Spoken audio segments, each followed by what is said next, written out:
NEET coaching సెంటర్లలో top 1 గా ఉంది శ్రీ ఆద్య మెడికల్ అకాడమీ. అడ్మిషన్స్ జరుగుతున్నవి, సంప్రదించండి.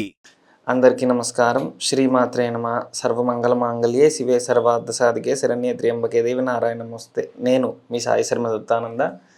ఈరోజు మనం తెలుసుకునేది ఏంటంటే, చాలామందికి ఈ కాలం చూసుకుంటే ఒక పెద్ద సమస్య ఎదురవుతుంది. ఏంటిది అంటే, ఎక్కడికి వెళ్ళినా నరదిష్టి బాగా తగులుతుంది.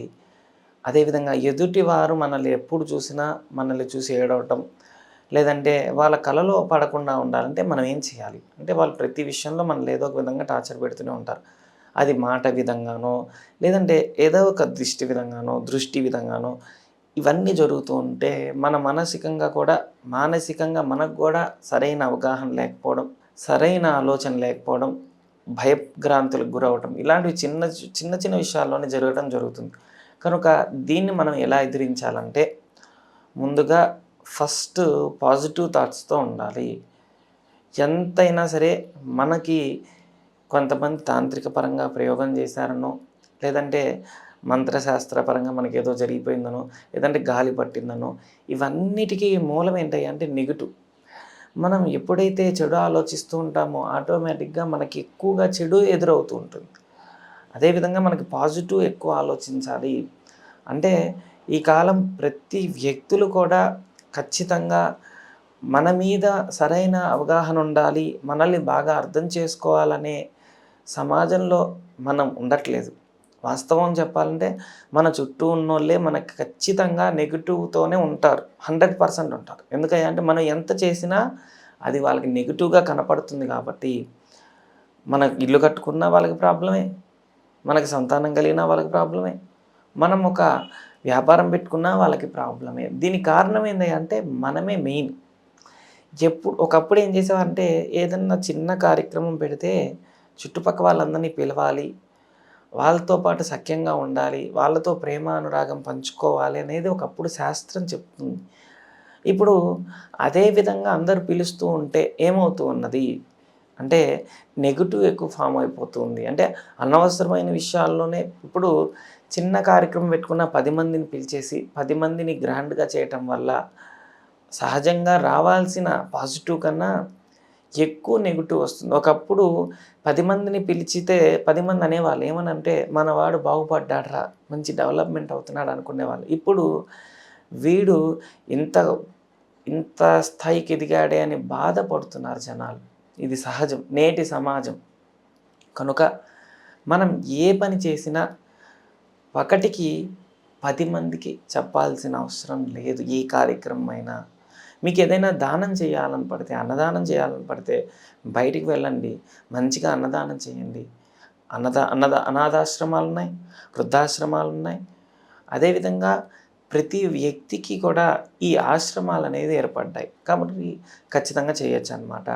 అయితే కొంతమందికి సహజంగానే నరదిష్టి తగులుతుంది. అంటే ఇది కొంతమంది పిలవటం వల్ల కొన్ని దృష్టిలు వచ్చాయనే భావన వాళ్ళకి ఈ నివారణ. అలా కాకుండా కొంతమంది సహజంగానే బయటికి వెళ్ళొస్తే ఆవలింతలు రావటం, తలనొప్పి రావటం, ఎక్కువ శాతం బయట అంతా ప్రపంచం మొత్తం బయటికి ఎక్కడికి వెళ్ళినా ఖచ్చితంగా కొంతమందికి ఈ ప్రాబ్లం ఖచ్చితంగా ఫేస్ అవుతూ ఉంటుంది. ఎలా అంటే తలనొప్పి రావటం, లేదంటే నాకు బాగా నరదిష్టి తగిలిపోయిందంటాం, లేదంటే దృష్టి దోషం వచ్చిందంటాం. ఇలాంటివన్నిటికీ కూడా కాలభైరవ స్వామి ఆరాధన చేయండి. భైరవాయ నమస్తుభ్యం అనుజ్ఞాన్ దాతుమర్హసి. ఈ భైరవ అనుగ్రహం పొందాలంటే ప్రతిరోజు మనకి తెలిసిన విధంగా స్తోత్రం కానీ, శ్లోకం కానీ, కవచం కానీ, ధ్యానం కానీ 1కి 10 సార్లుగా గూగుల్లో కొడితే వస్తాయి. ఒక శ్లోకాన్ని ప్రతిరోజు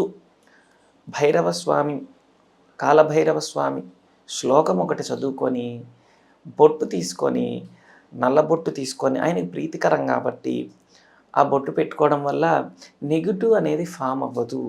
ఎప్పుడైతే బయటికి వెళ్ళొస్తామో ఆ బొట్టు ఉండటం వల్ల, బయటికి వెళ్ళడం వల్ల మనకి ఈ ఆజ్ఞాచక్రానికి ఏ దృష్టి దోషాలు మన మీద పడవు. కనుక వెళ్ళిన పని స్వతంత్రంగా చేసుకొని తొందరగా ఇంటికి రావటం జరుగుతుంది. దానివల్ల సఖ్యంగా, ఆరోగ్యంగా, ఐశ్వర్యంగా అన్నిటిలో కూడా లాభాలు చేకూరుతాయి.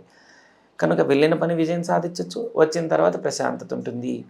అంతేకాని ఏదో అయిపోయింది, నాకేదో ప్రయోగం చేసేసారు, నాకేదో అదైపోయింది, నాకు ఈ గాలి పట్టేసింది, నాకు ఇలాంటి నెగిటివ్ ఉన్నంత కాలం అది భగవంతుడు ప్రత్యక్షమయ్యి నీకు ఏం వరం కావాలో అనుకున్నా మనం భగవంతుని స్వామి నువ్వు నా దగ్గర ఉండు అని కోరుకోం. నాకు ఈ నరదిష్టి పోగొట్టు ఈ ఆలోచన అంటే నెగిటివ్ ఎక్కువ ఉంటుంది.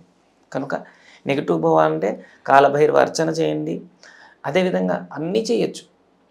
ఒక కాలభైరవ స్వామి ఆరాధననే కాకుండా మనం శివాలయంకి వెళ్తే అమ్మవారి దగ్గర కుంకుమ ఇస్తారు. ఆ కుంకుమని ప్రతిరోజు కూడా పొద్దున్నే బయటికి వెళ్ళేటప్పుడు ఆజ్ఞాచక్రానికి పెట్టుకోవాలి.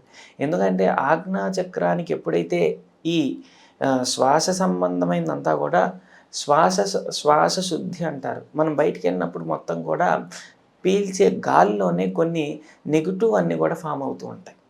ఈ ఫామ్ అవునప్పుడు ఏమవుతుందంటే ఇక్కడ నొప్పి వస్తుంది. ఎందుకంటే ఇడా పింగళ అని ఈ నాడుల నుంచి పైకి వెళ్తుంది కాబట్టి ఈ ఆజ్ఞాచక్రం వల్ల మనకి పెయిన్ వస్తుంది. దానివల్ల తలనొప్పి వస్తుంది. తలనొప్పి వస్తే గాలి పట్టిందనే భయంతో ఆందోళనకు గురవుతూ ఏదో అది తొక్కేసాం ఇది చేసేసాం అనే భయం ఎక్కువైపోతుంది. ఇలాంటివి ఏమీ ఉండకుండా సింపుల్గా అమ్మవారి పొద్దున్నే కుంకుమ పెట్టుకోండి, లేదా కాలభైరవ స్వామి ఆరాధన చేసి తిలకం పెట్టుకోండి, లేదంటే అమ్మవారి శ్లోకం ఏదైనా చదువుకొని కుంకుమ పెట్టుకోవచ్చు.